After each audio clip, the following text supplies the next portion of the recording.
If my Pokemon faints, it's no longer usable. That's one of the main rules for Nuzlocke, that is. But is it possible to beat a Nuzlocke, a Pokemon Violet version, using only Paldean Pokemon? Surely they're capable of reigning supreme in their own region, right? For this challenge, I played using Hardcore Nuzlocke Rules as listed here and in the description below. I wanted to know if Paldean Pokemon had what it takes to beat the game all the way to the Final Turo Battle. This means that I not only have to complete the champion path and become champion, but I also need to defeat Final Nemona, Team Star, Cassiopeia, the Titans, and Arven before I have an attempt at the Professor. This is going to be extremely tedious for 3 reasons. The game's essentially a boss rush, with all the level caps extremely close together. So with the game's XP share mechanic, I'm even more incentivized to not overuse certain Pokemon, which means I have to try my hardest to bring out the best of every Pokemon I catch. Encounters are very limited and resemble the scarcity of Gen 5 games. Encounter pathing is also extremely important because there's some areas with very few Paldean Pokemon. However, because some areas only have duplicate encounters if not pathed correctly, I'd be risking losing out. Speaking of encounters, with Violet being an open world Pokemon game with no random encounters, I decided that I was going to pick my encounters as long as they were Gen 9 Pokemon. Exceptions to this are Pokemon like Mankey, who received a new evolution in Generation 9, thus making them viable. And for those that think it's not in Nuzlocke if you don't pick your encounters, listen, I get it. But for the amount of Gen 9 Pokemon in game, you miss out on like 3 of them after getting all your encounters. I still have Permabox on, so let's get into this. We started the game with YamiK0h, who's objectively the best starter. Its final evolution, Skeledirge, gets access to Torch Song, which is an 80 base power fire move that raises your special attack by 1 stage after each use. Plus, YamiK0h is pretty cute. Who doesn't want a little guy with nothing going on in their head? Our first encounter is the Lechonk from the catching tutorial, but we still needed an answer for Nemona's Palmy. In preparation of this, I chose to use Pooper as my South Province Area 1 encounter. YamiK0h destroys Sprigatito, and the terrestrialized Palmy couldn't touch Pooper. Now that the game has opened up to us, it's time for some encounters. Heading out to South Province Area 2, I picked up a Smoliv, and not only because it's the only place you could get one, but it's one of my favorite Gen 9 Pokemon on top of me needing a grass type. In South Province Area 3, I decided to get Nacli. Despite Nacli being plentiful across Paldea, I figured it'd be a great help with our first gym battle, in which YamiK0h actually swept pretty easily with terrestrialized Ember. I also want to point out that Deliberate Express is an amazing shop in this game that gives the player access to competitive items prior to the post-game. We had access to charcoals and muscle bands, which offers subtle yet major stat increases for fights in the early game. This, in my opinion, is a massive win and makes a lot more challenges feasible. So that means it's time for more encounters. Another issue faced with encounters is that a lot of the wild Pokemon are scaled by area and progression to where the next gym for you is, rather than the next Titan or Team Star battle. This limited us to only being able to catch Pokemon in West Province Area 1. Here we caught a Mankey who was able to destroy Cloth 1 with Leer into Low Kick. Cloth 2 had the same strategy, except we swapped to Pooper, who was able to finish the battle. After candy grinding in some raid dens, I accidentally caught a Kilowattrel, but I decided to keep it because it's a Gen 9 Pokemon and apparently raid dens have a separate Met location. It died to Brassius' Truly Wudo, but Crocalor was able to pick up the revenge kill. I swear, I never get to keep any of my birds alive in these runs. I came across a Charcadet to add to our encounters, but not only did it break out of numerous Pokeballs, but it put our Oinkologne into the ground. R.I.P. Oinkologne. Get in the box, Chipotle. You're just as disappointing as the restaurant. We avoid some rocks and... Ooh, sorry, Miraidon. You ate my sandwich, so that's kinda deserved. Bombardier's kinda rough to deal with, but with a grain of salt, we were able to phase it. In Phase 2, Nacli was too low and we needed Clodsire to do something here. But that also depended on Arven being smart and using Smackdown. Relying on our tag partner to do the smart move to make the battle easier always works. Right, Squirt? Okay, no crit. What are you doing? Please. Come on, please just fucking target the Electivire, please. Come on, dude! Arven, you are the smartest and most goated NPC tag partner in history. Thank you. Now Claude cleans up and it's time to take on the greatest antagonist of the entire run. The crossover we never knew we needed. The Supreme Ruler. Sheen, or Giacomo, whichever one you prefer. Unfortunately, his dark types just couldn't stand up to Mankey and Crocodile. Back to Jimmy's universe you go, Sheen. Now it's time for me to catch the Pokemon I've wanted the most throughout the entire run. Palafin, welcome to the team. I don't have Nintendo Switch Online and have no way of evolving this thing. Oh, got your bitches. Notice how there's nothing in my hand? You lonely fuck. And I guess no friends either. Do you want to be my friend and fuel some sort of parasocial relationship? Well then I highly encourage you to please hit that subscribe button as well as leave a like and comment, as it really helps me out a lot. Even more so, I do these challenges live on Twitch and the link to that will be in the description below. Despite this misfortune, we still utilized it because it's not completely useless. I mean, look how cute and happy the little guy is. Iono was the next hurdle to face, but first we needed to make it through the strongest gym trainer of all time. The Discord mod of Pokemon, a Pokemaniac that stunlocks you to death with his odor. Dang, that did a lot of damage. Don't flinch me. Bro, you're -2 speed. How slow is Snack Pack? You're -2 speed. How slow is Snack Pack? Stop flinching me. Stop flinching me! I simply got skill diff. Iono was pretty simple, using a combination of Minecraft Mob or Knucklestack and Clodsire. These two Pokemon have been undisputed GOATs for making it through the early game.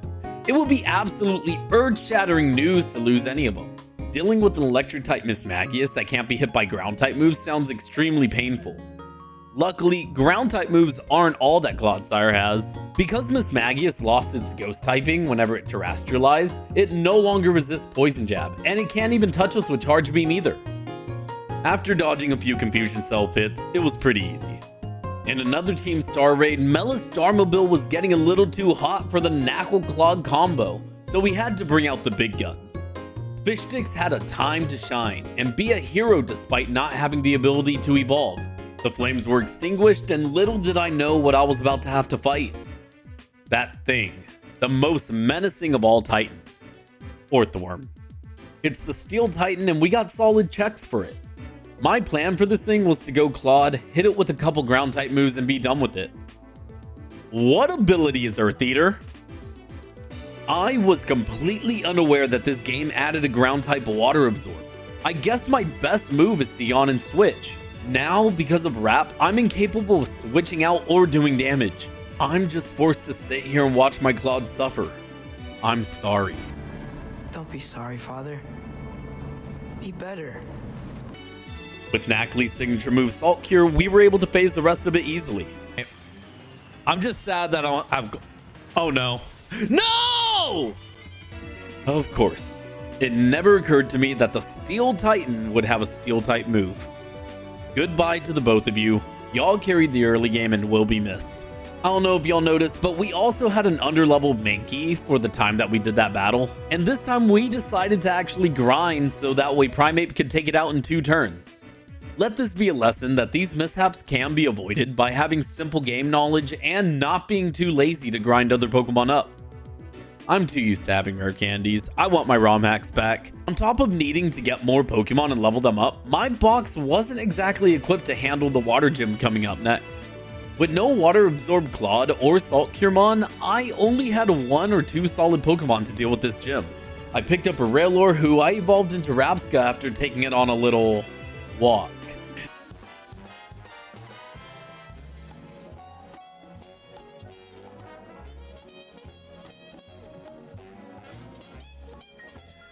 Alright.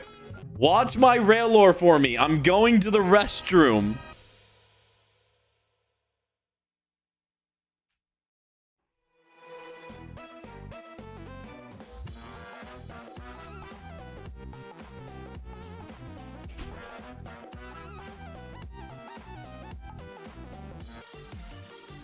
I mean, it's walking.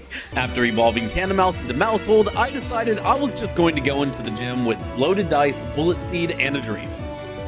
But on a serious note, I spent a lot of time in the kitchen trying to figure out what type of sauce I needed to win this fight. Basically, we stroll on in with Intimidate Mass Chip and Sunny Day with the Heat Rock the first turn to instantly nerf his lead and future water types. Ooh, that did a lot of damage. Oh, why?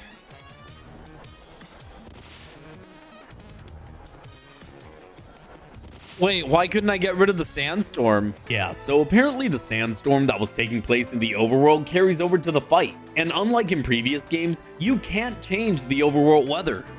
And I got crit through my intimidate? Okay, this plan's not working at all. Dolib needs to clean up here. Okay, that was a crit. God dang it, dude. How am I always flinching? I'm dead to sandstorm now. My child. No! Okay. This is getting difficult now. Cyclizar cleans up the Wug trio and my team's all incredibly weak while being dead to pretty much anything. It's Mousehold's time to shine. Hit it with that super effective bullet seed button. Come on, baby. Oh yeah, this ain't killing. Oh my god. Oh my gosh.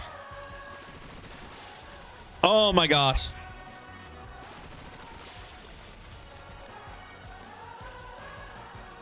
Oh no.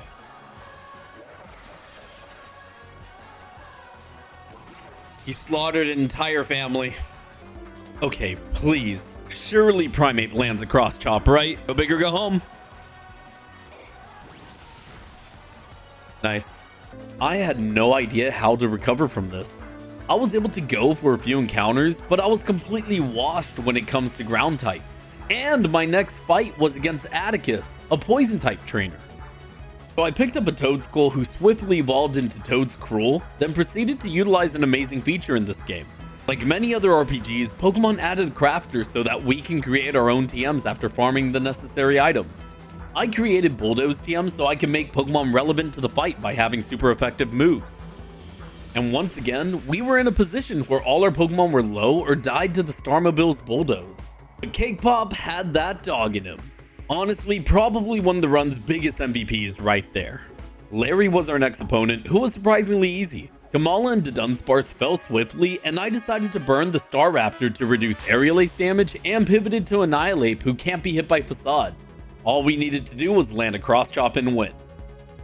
Unlucky miss, but we still have a lot of HP. Let's terrestrialize and call it a win. We don't miss twice, right? What are you doing? Oh, I'm stupid. Oh! Oh! Oh! I forgot! I got rid of Ghost type! We're just gonna pretend friendship doesn't exist and that was a range. I think it's more fun to think of it that way. Pneumonia steps in our way and we begin to send her back to the academy.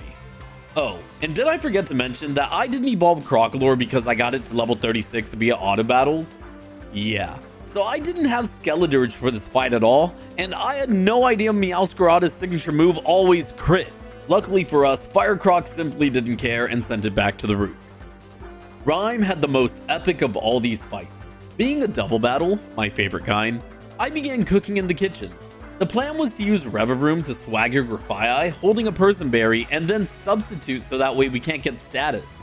However, this turned out to be a huge misplay because I forgot Grafaiai's faster and I failed to land my swagger. Now Grafaiai's in a substitute and had a useless held item.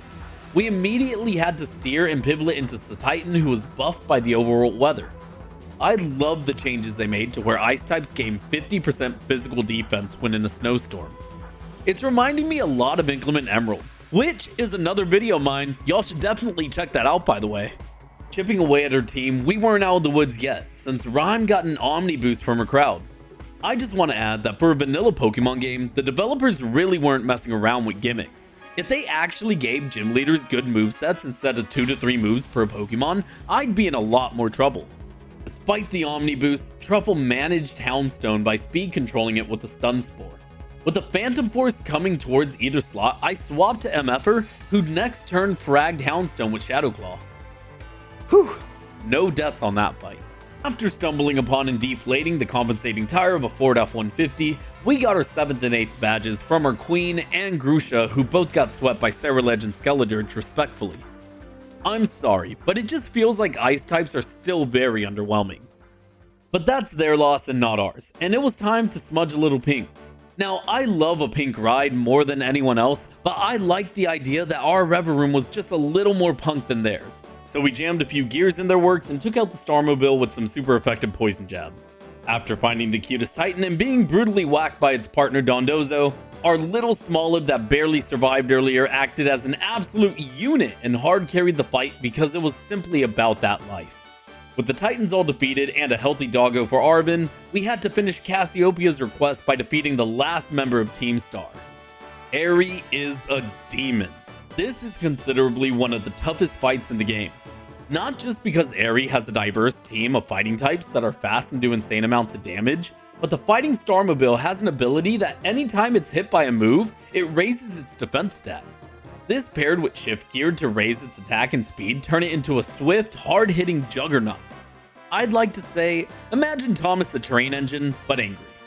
And you don't want to be under those tracks. I crafted the idea of setting up entry hazards with Spidops and getting Cerulege in on Toxicroak with a Pecha Berry in case it gets poisoned. I then spammed Swords Dance until I was max attack and Terrestrialized to avoid a super effective Sucker Punch. I then Bitterbladed to full HP and Flame Charge for a speed boost. Although this worked on all of her team, the Starmobile was just too bulky for a max attack Cerulege to take out with Psycho Cut. I don't think I outspeed this anymore. Do I?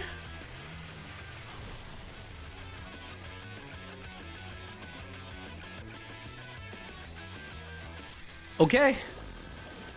Well, I then wondered if I should have used Bitterblade and possibly one-shot with Stab instead. It was all up to Cake Pop now, but as always, it's too easy for the GOAT and a super effective Psychic takes the cake. Now that we're finally entering late game, I was facing an issue where I had very unfavorable type combinations of Pokemon to work with, as well as risked overleveling in every fight from here on out. Between Director Claville all the way to the champion, we had a range from levels 61 to 65. Because of this, I decided to take on these final trainers slightly underleveled so I wasn't overleveled for the Pokemon League. Claville was rough because he leads Oranguru. This Pokemon's purpose is to set up Reflex and put you to sleep with the Ons. Like with Aerie, Spidops became our lead for a lot of fights because of how good it is at setting up entry hazards, which not only deal damage to enemy Pokemon on switch-in, but also speed control so we always outspeed.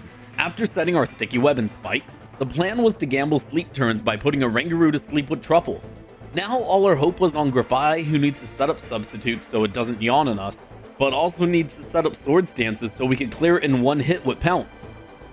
Unluckily, we didn't get the 3-turn sleep, and the AI in this game knows not to try and use status moves on a substitute. After our first Swords Dance, it started to hit us. This is really bad because its only other damaging move is Foul Play, which does more damage the higher your opponent's attack stats raised. So we had to ball harder and pray that +2 Pounce took Oranguru out. But it just wasn't enough and little MFer got sent to the Shadow Realm. Now we needed Skeledirge to sweep. Oranguru was low enough for us to start Torch Songing his team. But after his second Pokemon, he sent out Houndoom, who has the ability Flash Fire. This is where Spikes really paid off because it put Houndoom into a range to be taken out by 2 Shadow Balls. We followed up with multiple Torch Songs and had to face the biggest challenge of his team. The Pokemon our rival should have chosen, Quaquaval is faster and has super effective Terrestrialization on us.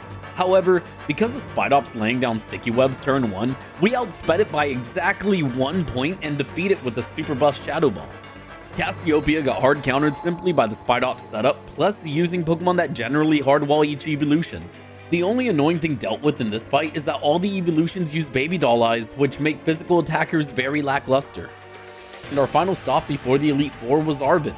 Arven has grown a lot throughout this journey and was an amazing tag partner, but we needed to take out all the friends that helped us in our Titan battles this run. After setting up some hazards with Spidops, I decided his time has come as it will be too risky for any Pokemon to switch into any of the oncoming hits. Plus, we got crit. Tauros was able to set up the Revenge Tour and what would have been a Zen Headbutt ended up being a Fire Blast, but that was okay since we dodged both crit and burn. We then took Scovillain out with the dual Wing Beat. Garganical was walled by Tauros, Titan Avalanche Toedscroll, and the GOAT Suck Cloyster. Finally, Bread Dog was able to go tooth and nail with Mabastiff for the win. Now I know that we're capable of switching our Pokemon throughout the Elite Four, but out of spirit for past games and the feeling that you should only be allowed 6 Pokemon for all of the Elite Four, I decided against that. So we brought the 6 that I believed were capable of winning. Rika was slightly difficult, but was taken out between Toadscroll and Tatsugiri. Poppy got put into timeout by Choice Scarf Skeledirge. Larry sets up Sun turn 1 with Tropius, which allows Charcoal Skeledirge to Flame Charge and Torch Song sweep his entire team for the win. Hassel was beaten by our own Glaive rushing back Excalibur holding a Choice Scarf. Okay, maybe Choice Scarf shouldn't be obtainable before the postgame, but a win's a win. Cheetah actually posed some form of threat to us. I couldn't simply set up and sweep her team because of Espathra's ability Opportunist, which matches stat changes. And I didn't have solid pivots into her Pokemon since we were playing on pseudo set mode. And once again, we were faced with the demon from our past. We found a pivot into Baxcalibur and took out her Veluza. King Gambit took out our sushi friend, but got punished by Fridge. Luckily for us, the AI's hard-coded to send their ace out last, so we were able to set up on Avalugg and Go-Go. Even being up 3 stages wasn't enough to one-shot her Glamora. I needed to swap to Truffle to eat a Rock Terra Blast and then finish the fight with a huge suck. Nimona tried her hand at us one more time and actually posed a major threat to the run. Her Lycanroc set up rocks, which made it difficult to switch in safely. This was crucial as it led to the demise of Satitan. We risked one of the biggest crits of the run by tanking a double shock from Palmont so we could flame charge. At this range, we were able to begin torch songing and take it out, as well as Orthworm and Dunsparce. All we had left was Meowscarada, and even at stage 2 speed, we were slower than him. We lost Bread Dog to a Flower Trick and had to gamble the run on Baxcalibur landing an Icicle Crash.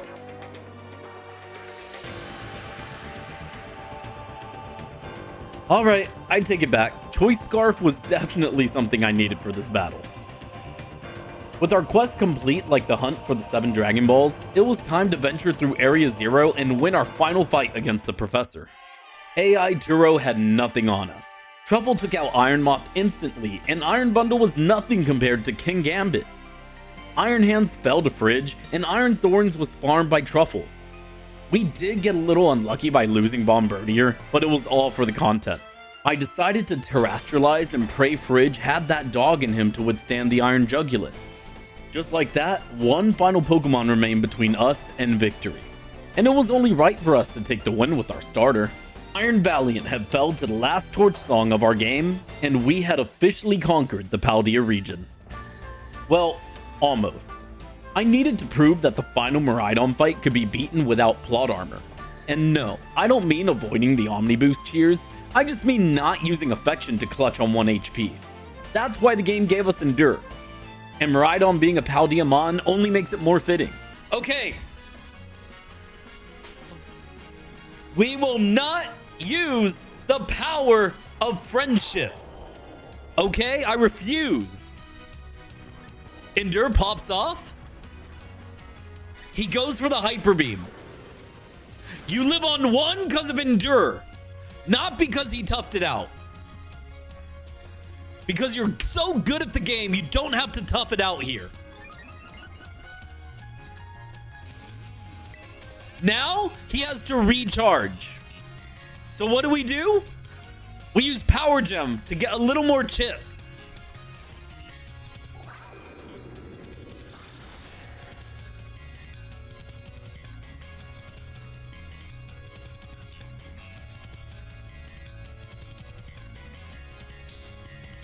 My Terror Orb's glowing?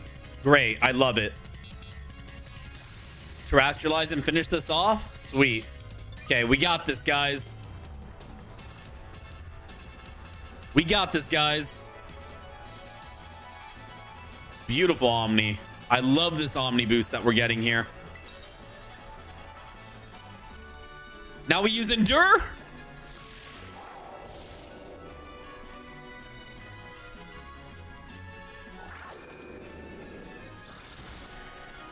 See? We don't need the power of friendship.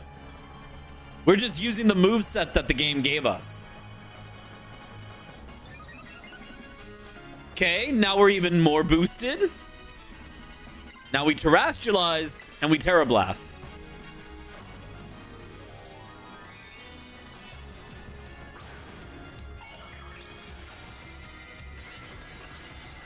It's too easy.